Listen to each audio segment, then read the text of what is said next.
ሰው ማነው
እኔ እውነት ለመናገር የሆነ ሙዚቃ ተከፍቶለት ሊፕሲንክ እየሰራ ነው ይመስለኝ። ታዳጊ ኤልሻዳይ ኤርሚያስ እንግዲህ አዲስ ታለንት ሾው ካፈራቸው ታዳጊዎች መካከል አንዱ ነው። ልዩ ተወዳዳሪያችን ነው። እዚህ ላይ ከታየ በኋላ በጣም በርካቶች በጣም ሲያደንቁ ነበርና እንዴት አገኘው? በጣም አሪፍ ነው ውድድሩ። ያው እዚህ ሚዲያ ላይ ከቀረብኩ በኋላ በዚህ ውድድር የተለያዩ ሚዲያዎች ላይ ቀርብ ያለው እና ያው ወደዚህ ውድድር የመጣሁት በክፍለ ከተማ ደረጃ በነበረኝ አስተዋጽኦ ነው እና ያው ወደዚህ ውድድር እንድመጣ ሁሉም በቃ አስተዋጽኦ ላደረጉት በሙሉ ለነሱ ምስጋና የማቅረብ ፈልጋለሁ። ምን ያክል ነው? በጣም ፌመስ ሆናል። እንግዲህ በዚሁ ከቀጠልክ በኢትዮጵያ የሙዚቃ ታሪክ ውስጥ በጣም ተተኪ ከሚባሉ ድምፃውያን መካከል እንደሚሆኑ እኔ በግሌ ይሰማኛል። ዳኞችስ በታዳጊ ኤልሻዳይ ኤርሚያስ ስራ ምን ተሰማችሁ? ልዩ አይ ኤልሻዳይ 8ኛ ክፍል ነው የምትማረው። ክፍለ ከተማው እንደዚህ አይነት ድጋፍ ካረገልኝ እንግዲህ የኛ ሀገር ሚውዚክ ስኩሎች ብዙ አሉ። በዚሁ አጋጣሚ ያሬድ ሚውዚክ ስኩል አለ፣ ከዛ አፍሪካን ጃዝ ሚውዚክ ስኩል አለ። ይህንን ልጅ ለማሳደግ የሚፈልጉት ካሉ በዚሁ አጋጣሚ እንግዲህ ልጁን ይዘውት ማሳደግ ይችላሉ። የእውነቴን ነው። እኔ የቡሌ ሆራ ዩኒቨርሲቲ ሙዚቃ ትምህርት ይሰጣል። እኔ አሁን አገሩ ሩቅ ስለሆነ ነው እንጂ ዩኒቨርሲቲውን አነጋግሬ ስፖንሰርሺፕ ስኮላርሺፕ ላሰጠው እችላለሁ። ግን ምን ያደርጋል በጣም ሩቅ ስለሆነ 462 ኪሎ ሜትር ስለሆነ ነው ሪስፖንሲቢሊቲ ወስጄ እዛ ብትማር ደስ ባለኝ። ግን ምንድነው ከትምህርት አንፃር ከሀገሩ ርቀት አንፃር ያንን ነገር ማድረግ አልችልም። ሶ እዚህ የሚያዩት የሙዚቃ ባለሙያዎችም ኮምፖዝ የሚሰሩትም ይህንን ልጅ መርዳት ካለብን በዚህ መርዳት እንችላለን። በርታሺ። ምንም አስተያየት የለኝም። እኔ ልጅ እንዴት ነህ? ስለ ጀስቲን ቢበር ታውቃለህ? ከትልልቆቹ ጋር መስፈን የጀመረ በጣም እድለኛ ነህ። በዚህ እድሜ ከዚህ ትልቅ መድረክ ጋር ከነዚህ ትልልቅ ሙዚቃ አዋቂ ሰዎች ጋር መጀመር ትልቅ እድል ነው። አት ዘ ሴም ታይም ደግሞ ትልቅ መጥፊያ ነው። እንደ አደራ ምልህ ጥንቅቅ በል እሺ። ፍራ። ይሄ መፍራትህ ያድንሃል። ረዥሙ መንገድ እንድትሄድ ያደርግሃል። አንዳንዴ ቶሎ ልጆቹን ለምሳሌ በፊልም የማውቀው ሆም አሎን ላይ የነበረ አንድ ጩጬ ልጅ በስማም ሲያድግ የት ይደርሳል አልነውና መከን እንኳን አድጎ የት ሊደርስ ጀስት ላይክ ዳት እንዳትሆንብን እሺ። በጣም ጎበዝና አቅም አለ። በዚሁ ከቀጠልክ ነገ ጃይንት ሚውዚሻን መሆን አይቀርም። ራስህን ጠብቅልኝ አደራ። አሪፍ ነው በጣም በቃ ጎበዝ ነህ። እንዲህ ነው ጎበዝናህን አሁን በደንብ አዲስ አገራችንም አውቆልሃል። ብዙ ቦታዎች የሶሻል ሚዲያውን በደንብ ሰው አውቆሃል። አሁን ስለ ጉብዝናህ ለመንገር አይደለም። ወደፊት ረጅም መንገድ ይጠብቃል። ረጅም ጥሩ መንገድ። ያ ጥሩ መንገድ ግን ቀላል ላይሆን ይችላል። ማሂ ፍራ ስትልህ እንድትፈራ ብቻ እንድትጠነቀቅ ነው የምትነግርህ። ጥንቃቄ ስለምትጠብቅ ሁሉንም ጥንቃቄ ትጠብቃለች። መፍራትም ደግሞ ጥሩ ነው። ያው ጠርጥር፣ ራስን ጠብቅ፣ ተጠንቀቅ። መቼም እና ቤተሰቦችህ ከጎንህ ናቸው ብዬ አስባለሁ። ይደግፉሃል አይደል ቤተሰቦችህ?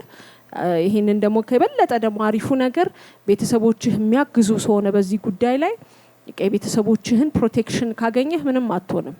እነሱን እያማከርክ እነሱ ማኔጅ እያደረጉ ትንሽ ነገር ላይ እስክትደርስ ድረስ ጥንቃቄ የሚያስፈልጋል። ፕላስ ትንሽ ራስን ማሳደግ አለብህ። ያቺ የልጅነት ድምጽ አለች። አሁንም ቢሆን ትንሽ ያው ልጅ ስለሆንክ ፊዚካልህም ትንሽዬ ስለሆነ አለ ትንሽ ከ2 አመት በኋላ ግን በቃ አንተ በደንብ ነው ድምጽ የሚጎለምሳል።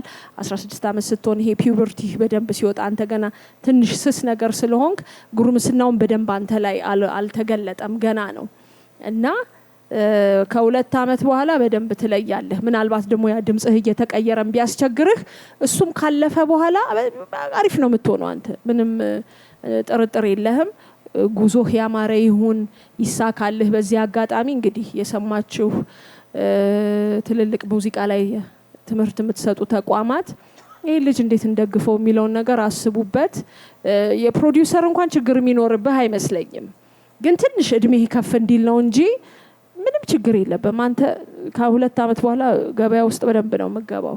አሁንም ብትሆን እንደ ልጅነትህ 1-2 ሲንግሎች እየሰራህ ቀስ እያልክ መግባት የምትችል ልጅ ነህ። እግዚአብሔር ካንተ ጋር ይሁን። ጎብዝ፣ ጥንቁቅ ሁን፣ በርታ። ከዚህ ውጪ ሌላ ምንም ልንልህ አንችልም። ጎበዝ። ተመልካቾች አብራችሁን ስላላችሁ እጅግ እናመሰግናለን። ታዳጊ ኤልሻዳይ ኤርሚያስን ከልብ እናመሰግናለን። እንግዲህ በልዩ ተወዳዳሪነት ምዕራፍ 4 ላይ ደርሷል። በቀጣዮቹ ምዕራፍ ደግሞ የምንጠብቀው ይሆናል። ተወዳጆች አብራችሁን ስላላችሁ እጅግ እናመሰግናለን። በድምጽ ዘርፍ የነበሩን ተወዳዳሪዎች እስካሁን የተከታተላችኋቸውን ይመስሉ ነበር። በማስከተል ወደ ሰርከስ ውድድራችን እናልፋለን። እንግዲህ ለዙሩ ይመጥናል ያሉትን የሰርከስ ተወዳዳሪዎች በቦታው ተገኝተው ያስደምሙናል። እንመለሳለን።